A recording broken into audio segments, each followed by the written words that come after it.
doctor José Luis Salomía y el doctor Víctor Hugo Borja Borto. Bien, pues muy buenas tardes con todas y todos. Iniciamos con la presentación del panorama internacional, el panorama nacional para el día de hoy. Nuevamente volvemos a observar una disminución en la proporción de casos que se han confirmado en los últimos 14 días a nivel mundial, ahora ya bajó de 60, 59.3%, y esto lógicamente está dado también, ya lo comentábamos, a expensas de la disminución de esta proporción y cantidad de casos en el continente europeo, una tasa de letalidad global que se ha mantenido ahora sí que estable en los últimos 3-4 días de 6.3. En la siguiente diapositiva podemos observar mejor cómo precisamente el continente europeo continúa disminuyendo la cantidad de casos en los últimos 14 días y cómo también la región de las Américas continúa su incremento, ahora ya de un 44%, o sea, del total de casos confirmados en los últimos 14 días. Como hemos venido comentando, va a llegar el momento en que estas dos barras van a intercambiarse y en donde las Américas pasará a ser en algún momento tendrá la mayor concentración de estos casos en los últimos 14 días. En la siguiente diapositiva actualizamos nuestro panorama nacional, 5.399 casos confirmados, casi ya 24.000 casos descartados de la enfermedad. También se actualiza el número de defunciones a 406 y ahora son ya más de 40.000 las personas que han sido estudiadas en todo el país para esta enfermedad. Nuestro mapa ya de costumbre de distribución de carga de enfermedad, quiere decir de casos confirmados por laboratorio, y la coloración responde precisamente a la cantidad o mayor carga de enfermedad que ha ocurrido en alguno de los estados. Como ustedes pueden ver, los colores en este caso más, digamos, intensos, como un naranja, como un rojo o un café, pues van a representar precisamente a esos estados que han tenido en un momento determinado la mayor cantidad de casos confirmados. Pero en el siguiente mapa vemos ahora esta distribución. Bueno, este es el mapa por barras para que ustedes puedan tener en la estadística los números totales que se han confirmado para cada uno de las entidades federativas, y los colores son los mismos que en su momento se evidencian en el mapa para que puedan tener la correlación. En el siguiente, ahora sí, vemos este nuevo mapa que es el que ahora integra la tasa de incidencia acumulada por cada 100.000 habitantes, en donde podemos ahora sí realizar una comparación en base poblacional entre las entidades federativas, y donde aquí sí podemos decir que las entidades federativas que tienen un color más oscuro es precisamente donde se está dando una mayor dispersión poblacional o en su momento una mayor, digamos, afectación de precisamente transmisión y contagios, porque está basado ahora sí en una tasa de incidencia. Y ahí podemos ver cómo tanto el sureste, en este caso Quintana Roo, como el noroeste, en este caso las dos, Baja California y Baja California Sur, lógicamente la Ciudad de México, que es el pequeño puntito que vemos al centro, representan la mayor tasa de incidencia acumulada en el país. La siguiente diapositiva, por favor. Vamos a ver esta tasa de incidencia precisamente distribuida para que ustedes también puedan tener los datos completos y cómo va la escala, y podamos ver más fácilmente cuáles son los estados que concentran esa mayor tasa de incidencia, y además presentando la nacional, que para los 5.399 casos confirmados a la fecha de hoy es de 4.22 por cada 100.000 habitantes. La siguiente diapositiva podemos ver ya la distribución acostumbrada por grupo de edad, pero además dentro del grupo de edad las barras amarillas representan a aquellas personas que requirieron una atención en un segundo o tercer nivel, es decir, requirieron ser hospitalizadas, y las barras verdes representan a aquellas que solamente requirieron una consulta externa y su abordaje o su tratamiento fue ambulatorio, es decir, la enfermedad leve versus la enfermedad grave.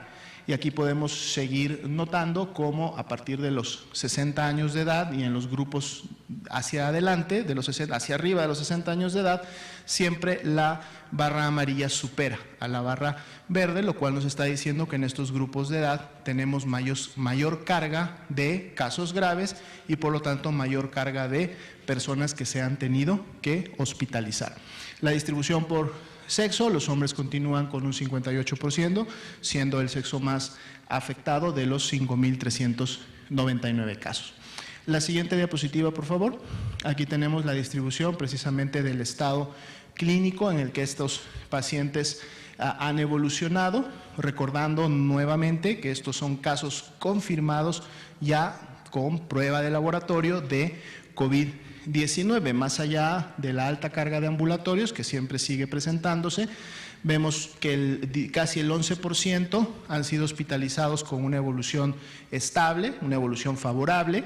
Sin embargo, también un 20% han evolucionado de manera grave y un casi 4.4% han tenido que ser intubados, lo que representa la carga más crítica de enfermedad o al paciente crítico.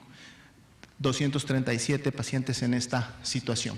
En la siguiente tabla, que la empezamos a emitir el día de ayer, precisamente en la columna de confirmados encuentran ustedes esa misma distribución, que son los 5.399 casos que se han confirmado al día de hoy, pero además en una columna a la derecha pueden ustedes también encontrar la distribución de los casos que aún son sospechosos, de esos 10.792 que se tienen el día de hoy y que en su momento también se encuentran en algún grado clínico, ¿no?, de evolución.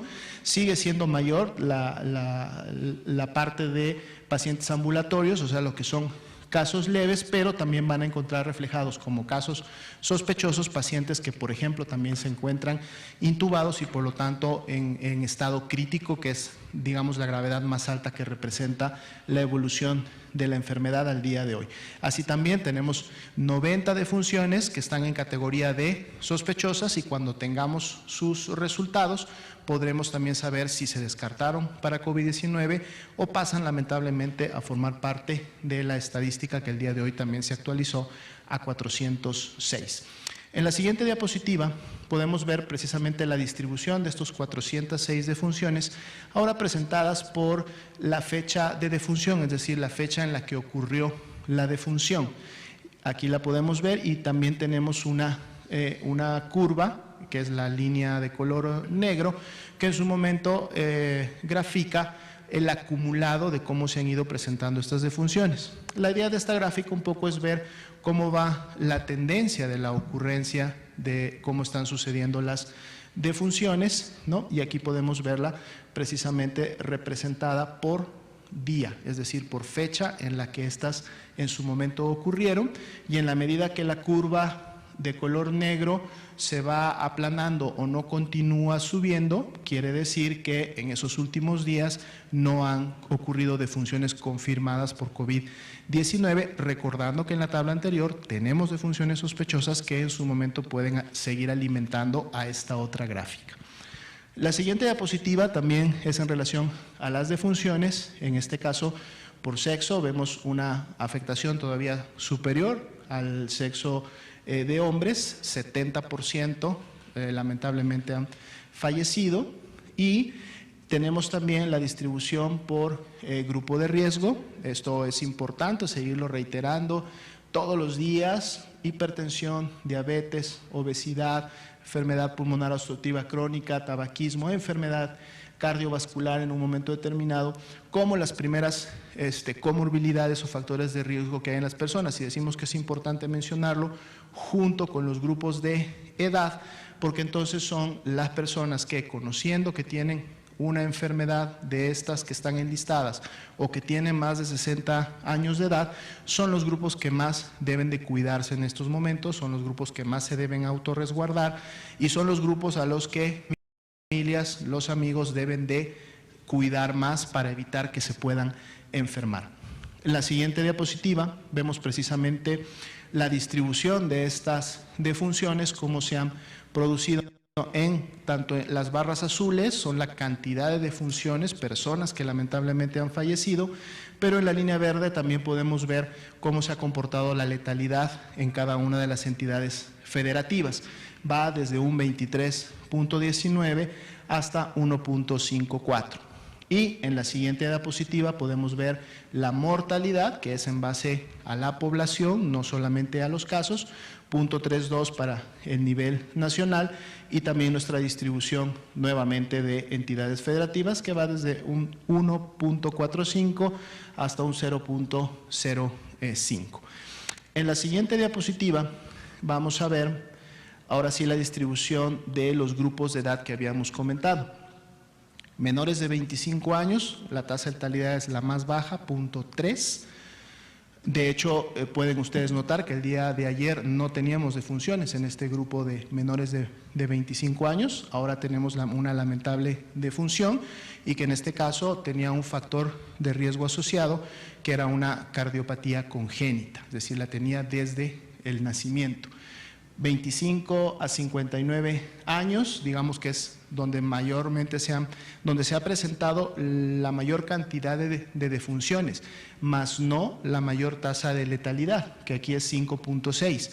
Esta la tenemos y vean cómo se ha incrementado. Si recuerdan a la gráfica de ayer, la letalidad era de 15.2, 15.3. Hoy la letalidad para los mayores de 60 años ya es del 17.1%. Entonces, por eso reiteramos, son grupos que debemos de cuidar más y que se deben de autorresguardar. La siguiente diapositiva, tenemos nuestro porcentaje de positividad.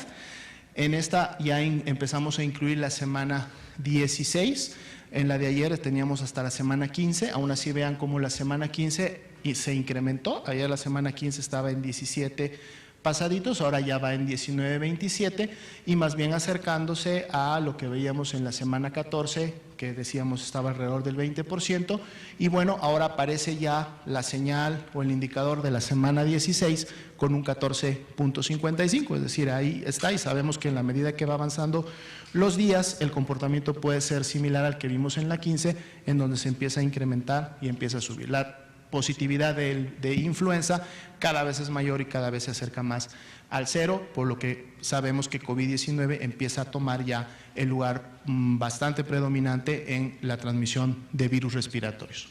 En la siguiente diapositiva tenemos precisamente los casos que felizmente se han recuperado. El día de hoy suman ya 2.125, representan el 39% de los casos confirmados, y vemos también cómo día con día y en la medida que va avanzando la epidemia en México, también se va incrementando la proporción y la cantidad de casos que felizmente se han recuperado. En la siguiente diapositiva vemos la curva de los casos sospechosos, estos casos que todos los días están demandando atención médica, se clasifican como tales porque presentan datos de una infección respiratoria aguda que puede ser leve o puede ser grave, y se van entonces notificando en el sistema. Veamos cómo la tendencia continúa siendo ascendente, es decir, día con día, en la medida que vamos avanzando, se van identificando más casos sospechosos. Sin embargo, recordemos también que no todos los casos sospechosos terminan siendo casos de COVID. Si ustedes veían en las primeras gráficas, tenemos miles de personas que también se han descartado finalmente a la enfermedad.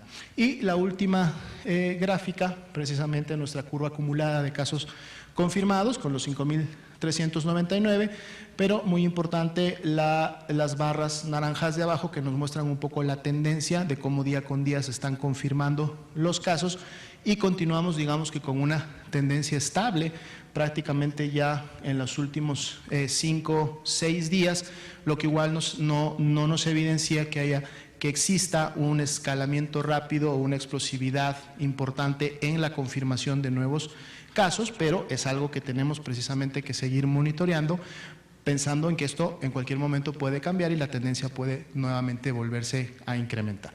Sería la presentación para el día de hoy. Gracias, doctor José Luis Salomía. Pues son las 19:15, vamos hoy a abrir a preguntas, ustedes dos, y nos seguimos por acá. Usted estaba pendiente y Laura. Empecemos con usted, porque ayer le dije. Esperen. Vamos a empezar con la compañera que fue la última que quedó ahí. Buenas noches, Liliana Noble de Pulso Saludable. Doctor, tengo dos preguntas, una para el doctor Alomía.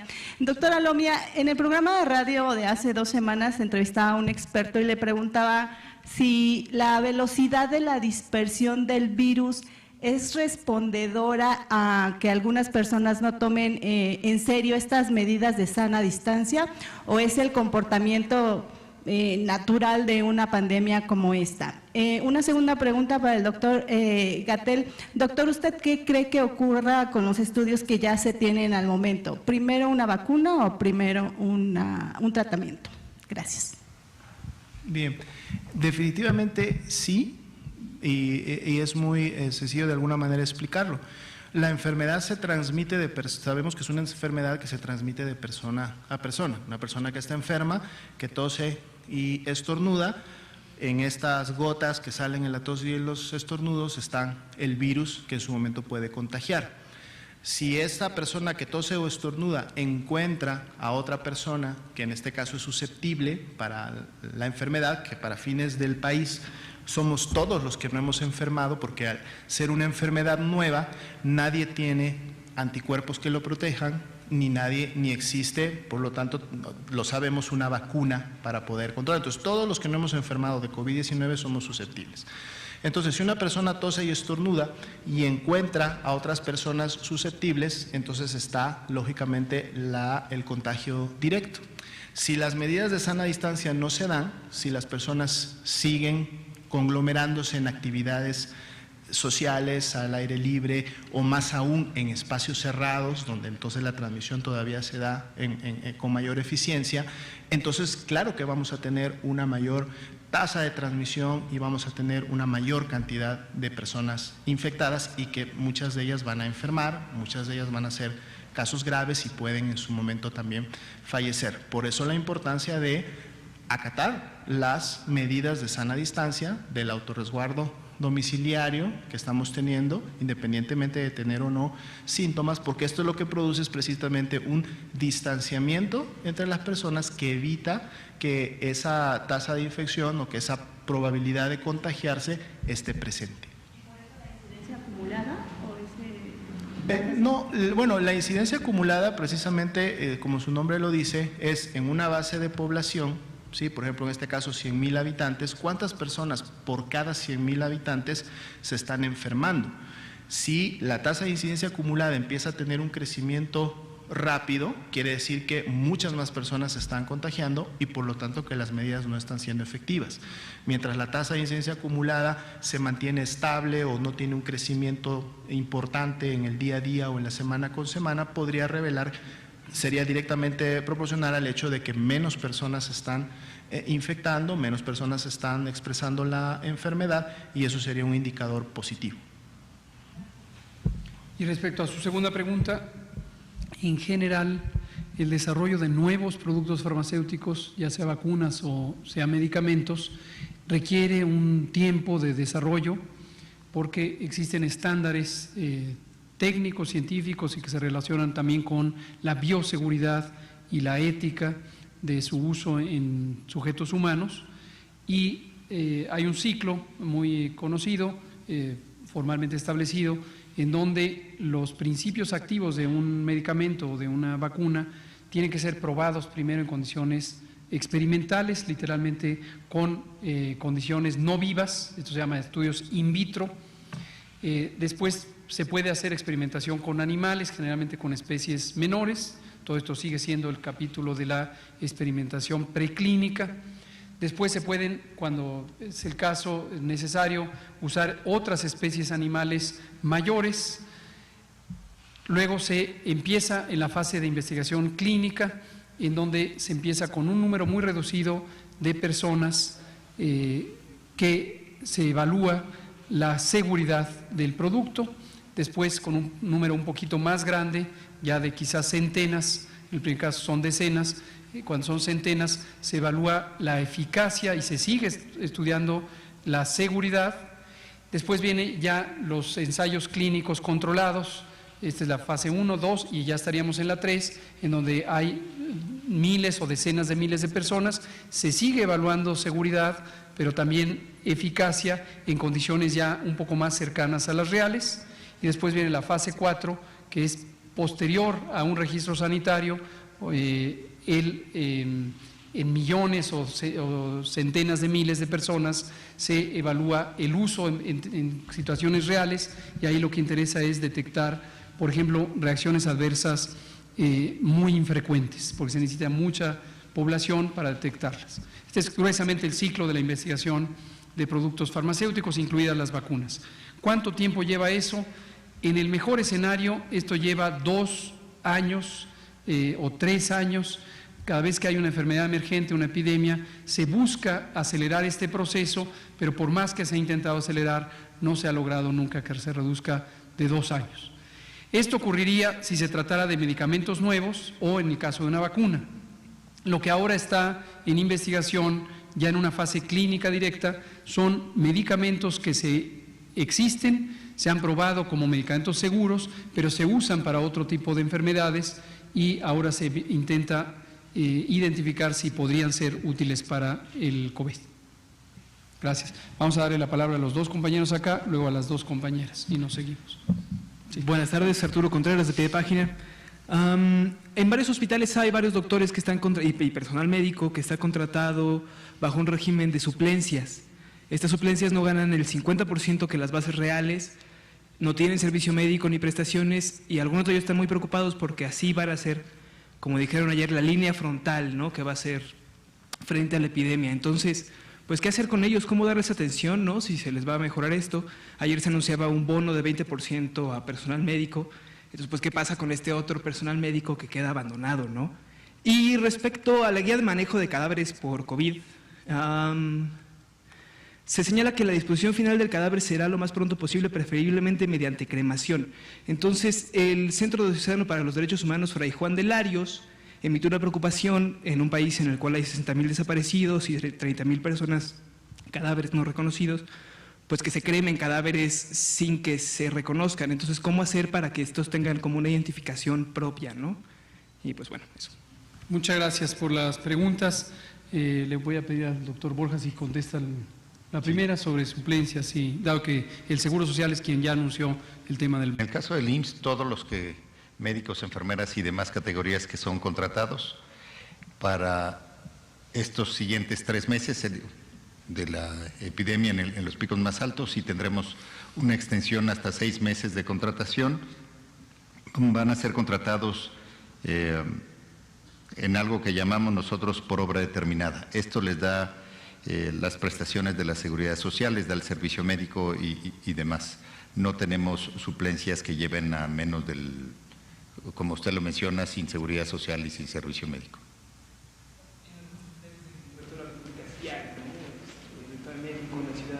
¿Qué con ellos? Sí, eso no lo podría contestar. Exacto.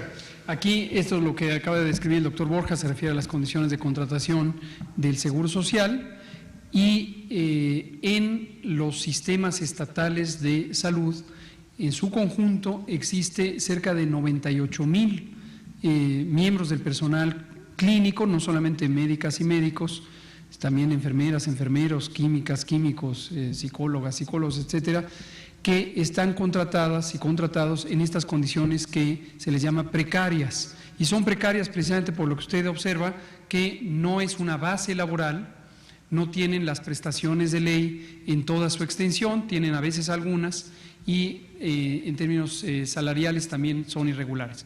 Esto ya lo habíamos detectado durante 2019, lo comentamos precisamente como uno de los elementos que nos llevó al surgimiento del Instituto de Salud para el Bienestar, y precisamente por eso una de las 4 encomiendas al INSABI, al Instituto de Salud para el Bienestar, es la regularización de todas las contrataciones de este personal. Esto fue antes de COVID. Este es un plan que se empezó a trabajar desde el 1 de enero y el plan sigue vigente. No anticipamos que con motivo de COVID este proceso necesariamente se pueda acelerar, pero definitivamente estamos comprometidos con lograrlo. Es una aspiración, esto lo hemos dicho muchas veces, no solamente porque hace que el sistema de salud sea mucho más estable, más robusto, más efectivo, sino porque además es un elemento fundamental de justicia laboral y por lo tanto justicia social. Eso es lo que ocurriría. Respecto a su otra pregunta, que también le agradezco, efectivamente hicimos público el primer lineamiento sobre la disposición de cadáveres. Este corresponde a las fases 1 y 2, a las etapas 1 y 2 que se han descrito. En realidad, como entró en vigor o lo publicamos recientemente, no ha sido implementado o no lo fue durante la etapa 1 ni lo está haciendo durante la etapa 2.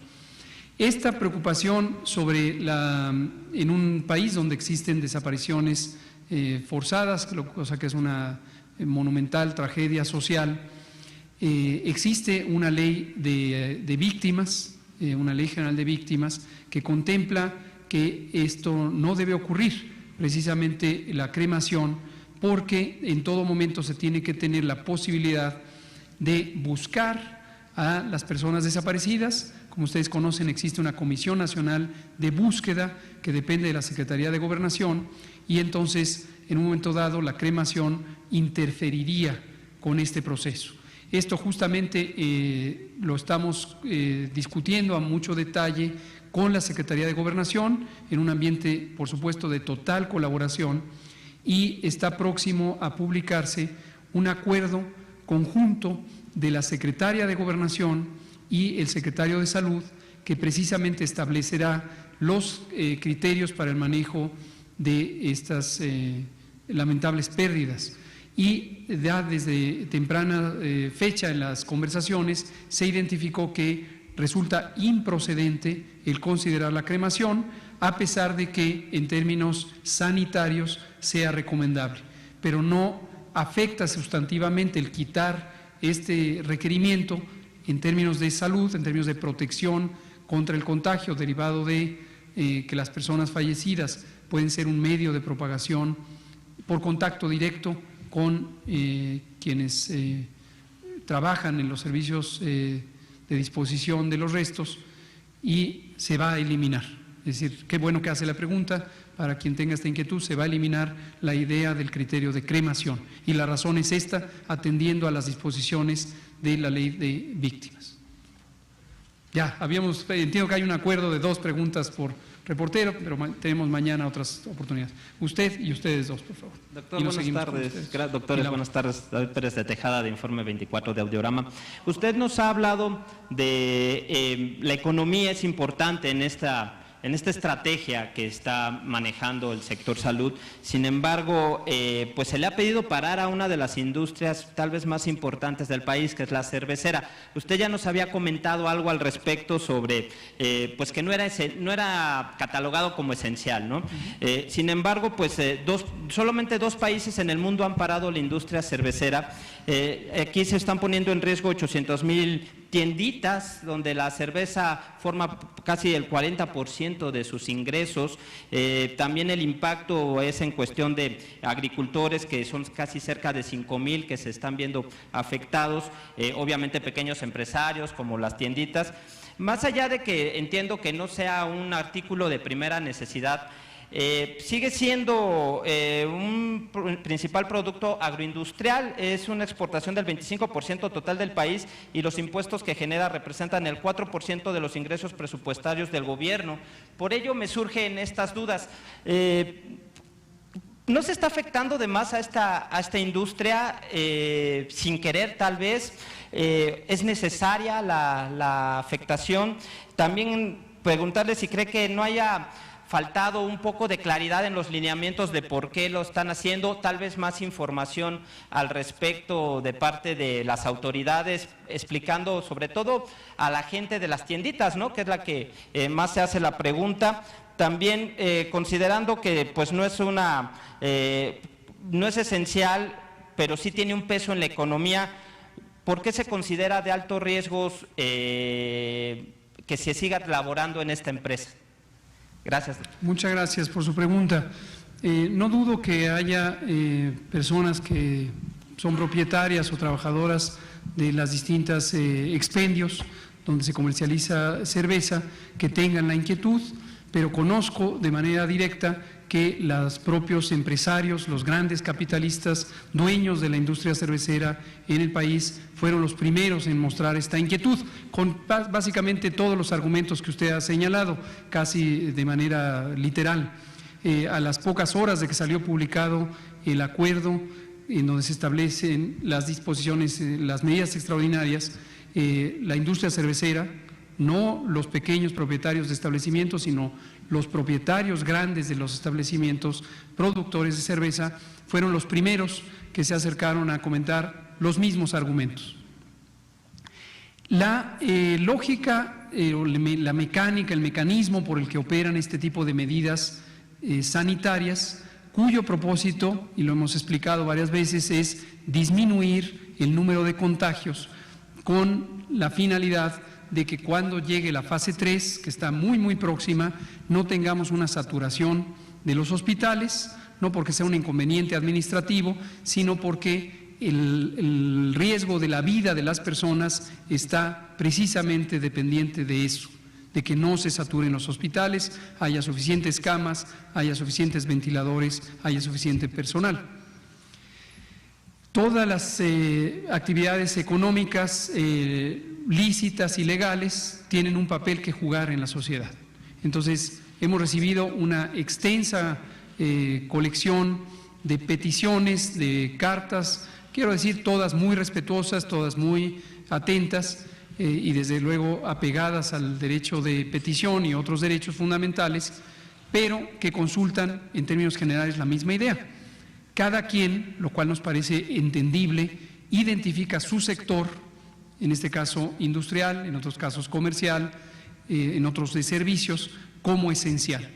Pero el criterio o los criterios fueron cuidadosamente estudiados.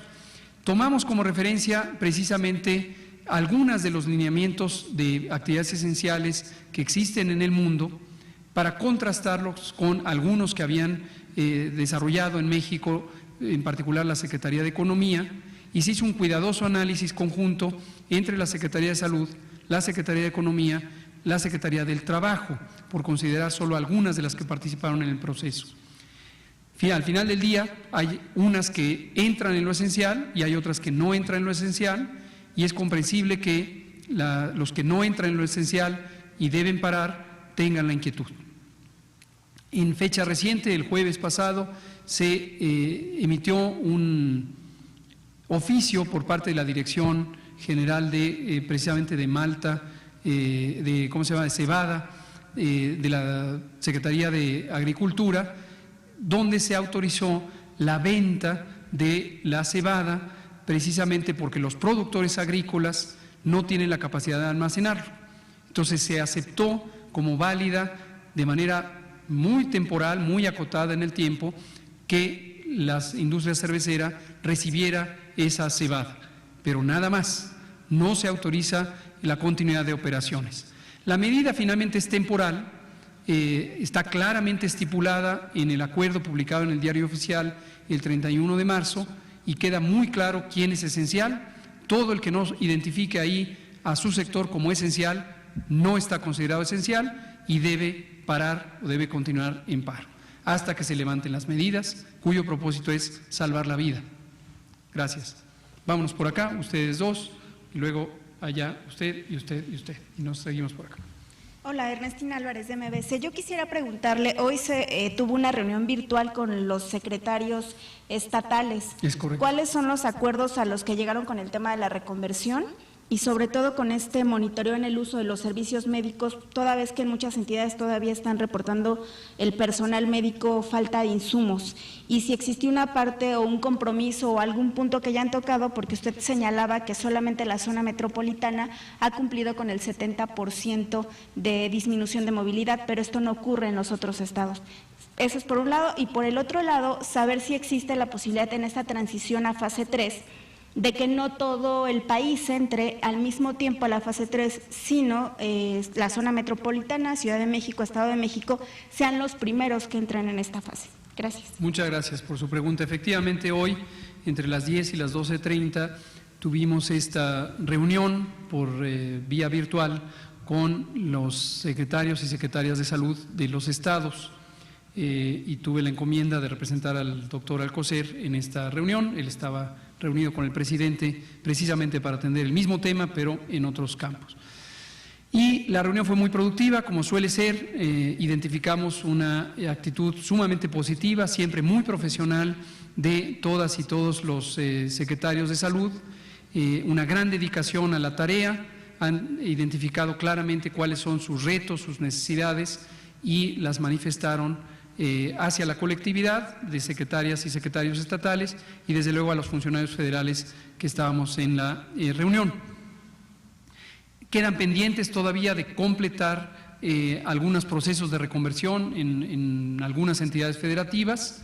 Estas dependen, entre otras cosas, de que empiecen a lograr liberar camas disponibles que están en este momento ocupadas con personas hospitalizadas. Obviamente no se les puede sacar del hospital si tienen necesidades, y lo que puede acelerarse más pronto es el diferimiento de procedimientos diagnósticos y quirúrgicos que no comprometan, su diferimiento no comprometa la salud o la vida de las personas, por supuesto.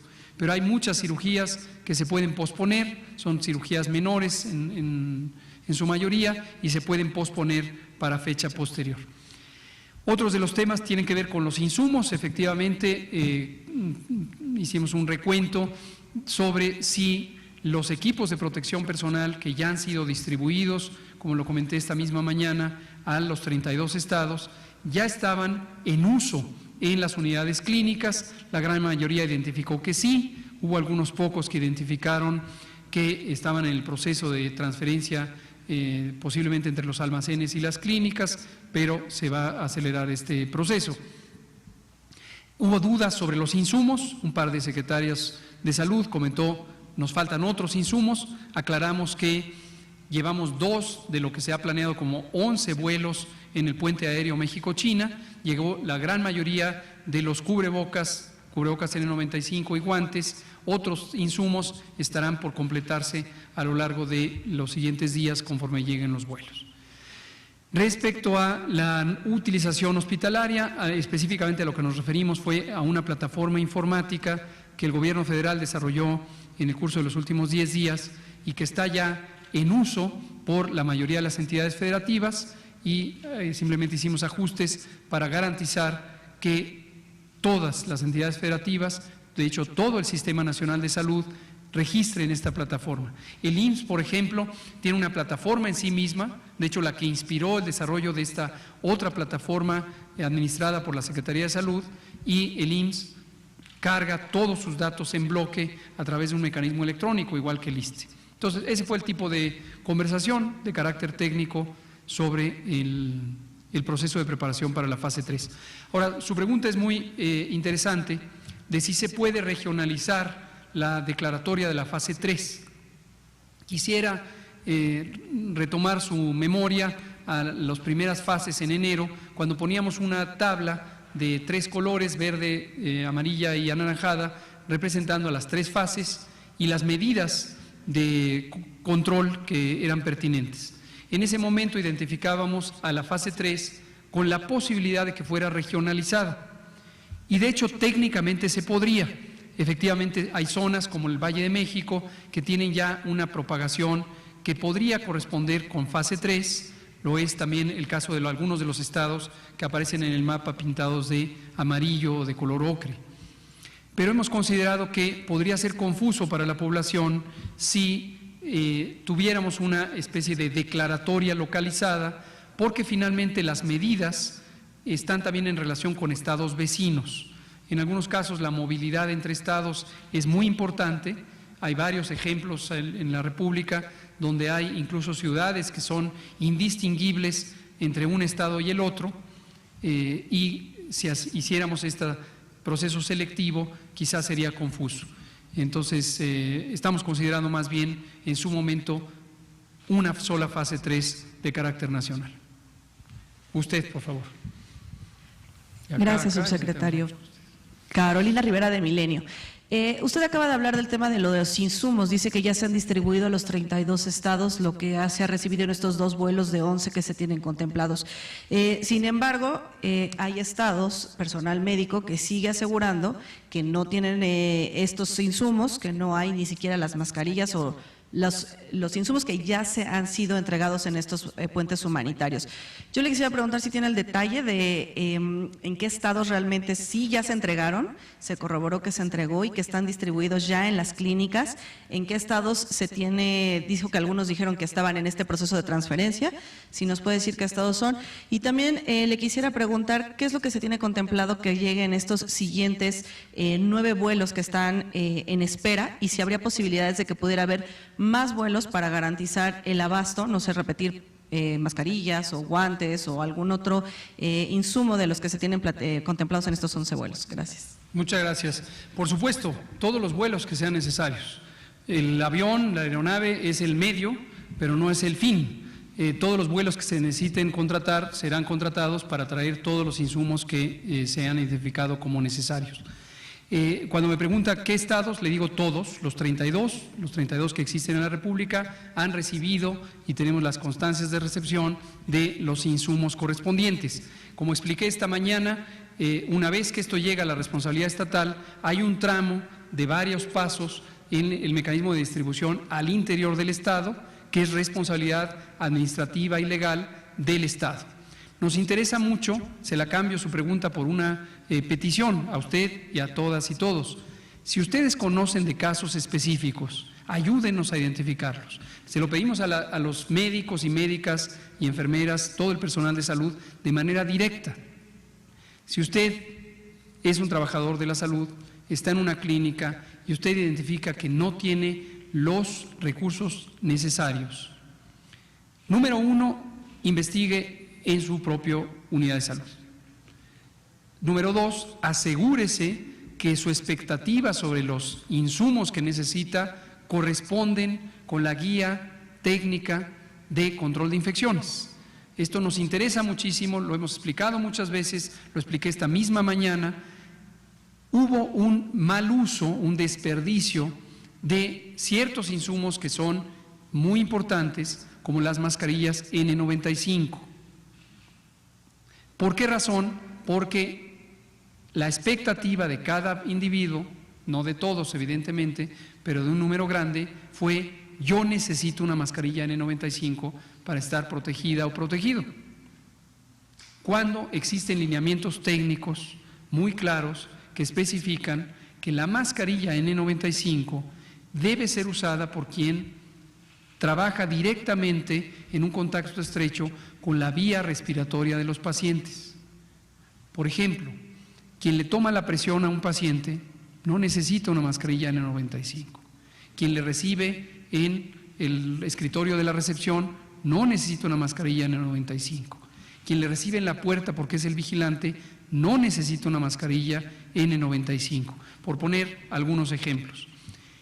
Lo que ocurrió hace cerca de 4 semanas es que las existencias de este tipo de equipos se utilizaron de más en personas que no los necesitan y nos quedamos temporalmente por cerca de 8 a 10 días sin estos equipos.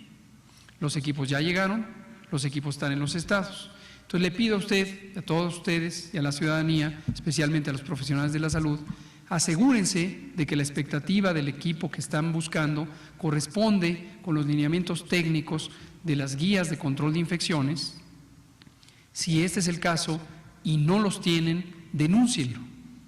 Ayúdenos a que se denuncie, porque sabemos por experiencia que en ese último tramo de control puede haber varios obstáculos que impidan que finalmente lleguen las mascarillas a el sitio de uso. Gracias. Vuelos, le dije, todos los que sean necesarios. No es un puente humanitario, por cierto, y aquí también a usted le hago una aclaración.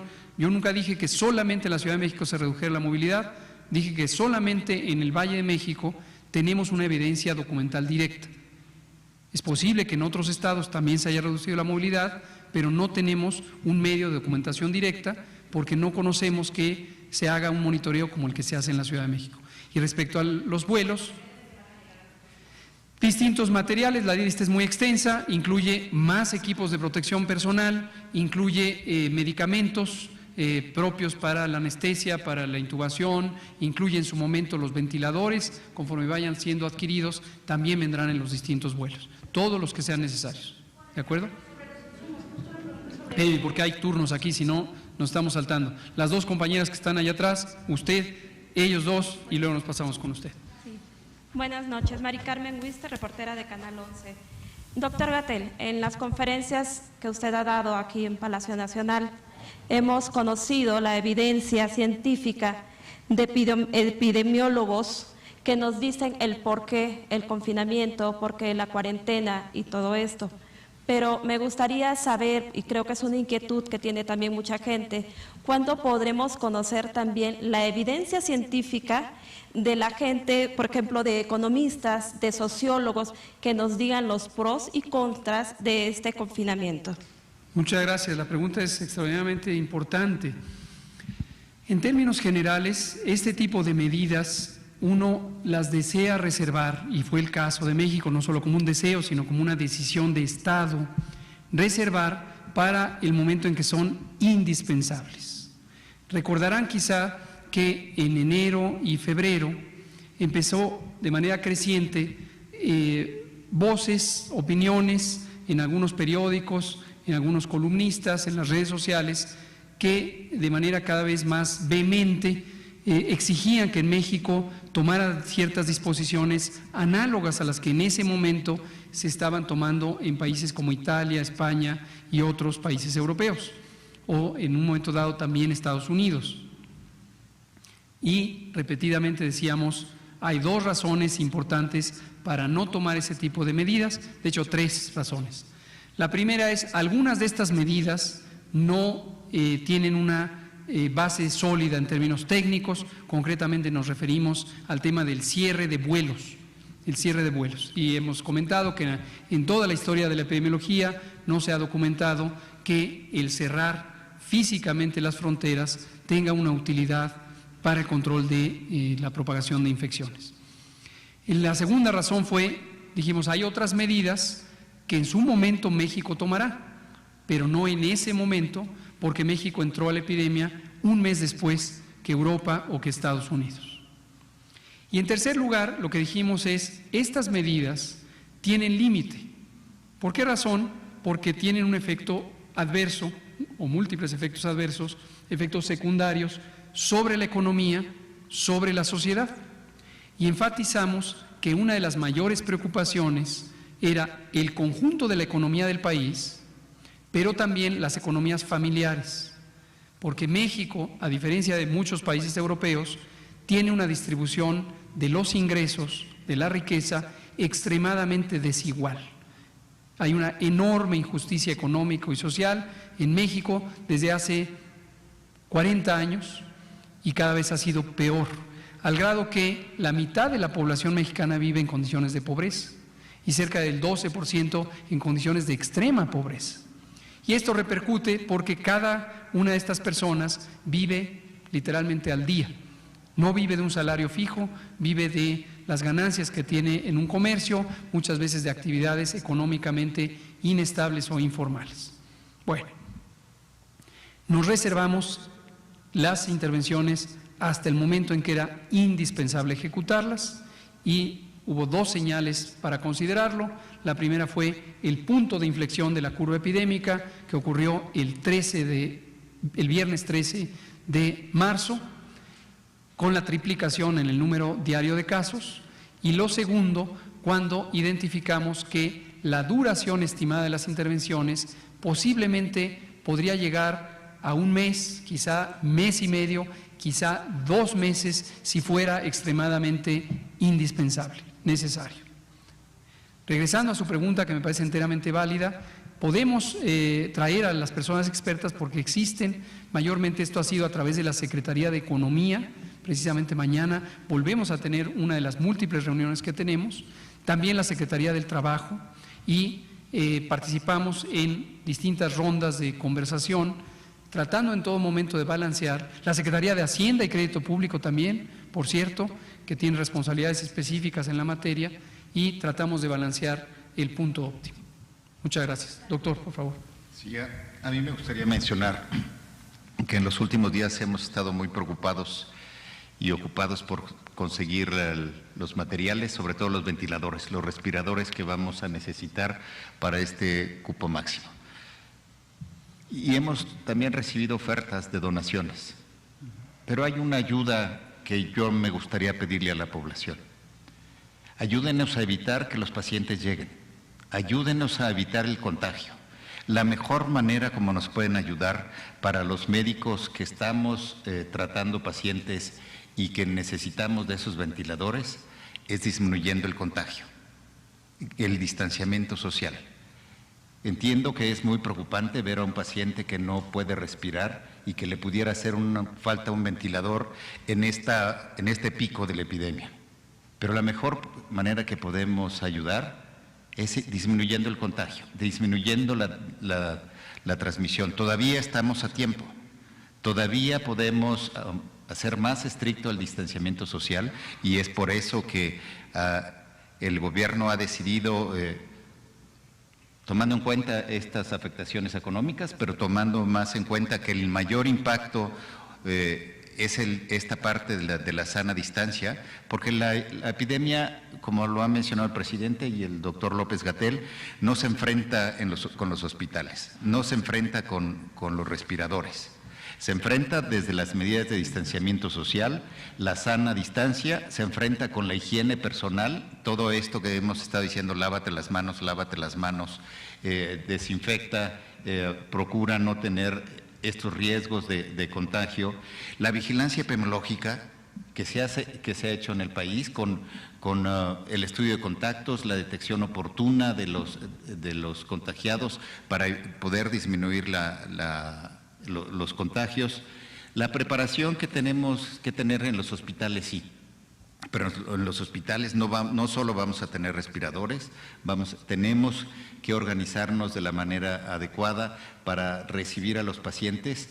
Y una vez que pasó todo esto, y una vez que hicimos todos los esfuerzos, entonces sí vamos a tener hospitales preparados con respiradores y demás, pero también en ese pico debemos entender todos que vamos a tener hospitales llenos, que tenemos que tenerlos organizados, pero van a estar llenos, como ya empezaron a llenarse, pero todavía estamos a tiempo que en estos otros lugares disminuir la transmisión. Entonces les pido que todavía estamos a tiempo de disminuir la transmisión para no necesitar esos respiradores, esos ventiladores que hacen falta, sí, pero todavía podemos disminuir el número de casos. Muchas gracias, doctor Borja. Vamos a darle la palabra a Laura Poy.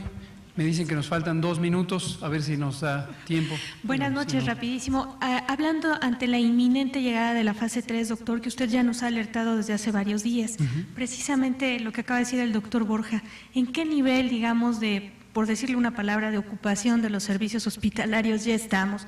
¿Al 30, al 40? Para entender la magnitud de lo que podría ser. Hoy la OPS ha alertado. Ya hay transmisión comunitaria en toda la América Latina, pero lo grave del virus está por llegar. Entonces, para tener una magnitud más clara de a qué nos enfrentamos. Y para el doctor Borja, tenemos testimonios lamentablemente de personas que tienen pacientes internados con COVID, que todavía no funciona mucho este sistema de información telefónica. ¿Qué está pasando?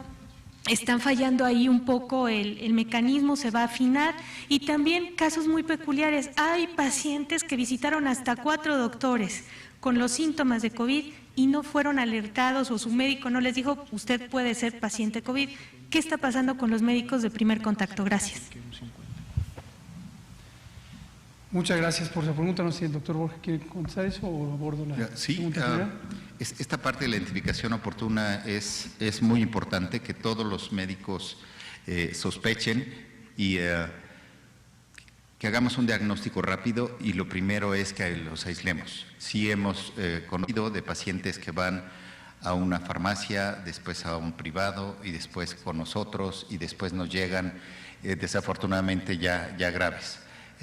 Tenemos que hacer conciencia a toda la población y sobre todo reconocer la sintomatología respiratoria, la cefalea, la tos, y la fiebre. Y también debemos aprender a reconocer que si me hace falta el aire, que si hay disnea, que le llamamos, eso es signo de que tenemos que ir al hospital, porque desafortunadamente sí nos están llegando los pacientes ya graves y las defunciones están ocurriendo en un periodo muy corto por la gravedad con la que llegan los pacientes. Desafortunadamente también son muertes muy tristes porque no están acompañados de sus familiares. Son pacientes que mueren acompañados de las enfermeras y de los médicos, pero no pueden estar los familiares. Y esto es algo muy desafortunado y tenemos que buscar los medios para que se puedan despedir cuando así sucede. No tenemos un tratamiento específico y los debemos acompañar. Estamos buscando todos estos medios para poder comunicarlos con sus familiares. Aunque la muerte finalmente de la mayoría de estos llegan a unos momentos en que ya están sedados, ya no pueden hablar, tienen un tubo, pero están dormidos. Sí, gracias. Déjeme, vamos a atender este otro asunto. Y gracias también, Laura, por la pregunta. Complemento simplemente lo que ha dicho el doctor Borja, que es extraordinariamente claro sobre esta situación. Con el paso de los días, es muy probable que usted no conozca, la gran mayoría de quienes nos escuchan, no conozca a una persona con COVID. Y le podría parecer lejano, le podría parecer remoto el riesgo de que esta enfermedad afecte a un ser querido de usted o a usted mismo, porque simplemente lo oye en las noticias, lo oye aquí, lo lee en los periódicos y en algún momento podría usted pensar que esto es una alaraca innecesaria, que es algo que no corresponde con la realidad. La experiencia vivida en los países que ya han tenido esta epidemia ilustra precisamente que ese estado de ánimo en donde se ve como un problema acaso remoto nos puede tomar por sorpresa y puede hacer que la población, cada uno de ustedes, de repente se sorprenda de identificar que ya conoce a uno, que ya conoce a dos, que ya conoce a 6, que ya conoce a 12, que ya conoce a 24, que ya conoce a 36 y que empieza a conocer y también es afectada su familia. No hemos querido alarmar a la población, lo que hemos querido es dar a conocer la información como es, pero esta es parte de la realidad. Cuando hablamos de crecimiento exponencial, es un tecnicalismo matemático para referirnos que esto no aumenta de un caso en un caso en un caso, sino que precisamente tiene esta progresión. 2 casos, mañana 4, mañana 8, mañana 16, mañana 32, etcétera. Y muy pronto tenemos decenas de miles de casos que necesitan atención hospitalaria. Y esto puede ser tan rápido que obviamente no permita la adaptación del sistema de salud, a pesar de que llevamos semanas en el proceso de reconversión, y entonces estemos en graves y grandes problemas para atender a las personas. Y retomo para finalizar, porque nos queda un minuto, justamente lo que ha dicho el doctor Borja. Pedimos a toda la población que no olviden el exhorto, el llamado que hicimos muy enfáticamente hace unas pocas semanas. Quédate en casa, porque es la única manera de reducir los contagios y por lo tanto es la única manera de salvar vidas. Cuando venga la fase 3, que quedan pocos días, literalmente muy pocos días para el inicio de la fase 3, vamos a tener una progresión muy acelerada de este problema y ya va a ser irreversible. Lo que hagamos hoy, nos quedan muy pocos días para hacerlo enérgicamente y evitar estar en contacto con otras personas el mayor tiempo posible, todas y todos, no solamente las personas con mayor riesgo de complicarse. Entonces, insistimos, quédate en casa, esta es la medida de precaución, de prevención, de control que hoy es necesaria. Gracias. Están dando los fallecimientos. Mañana lo explicamos a detalle. Es que decía el doctor Borja que graves están llegando. Fallecen, nada más queríamos hacer la precisión. Mañana lo explicamos con las estadísticas.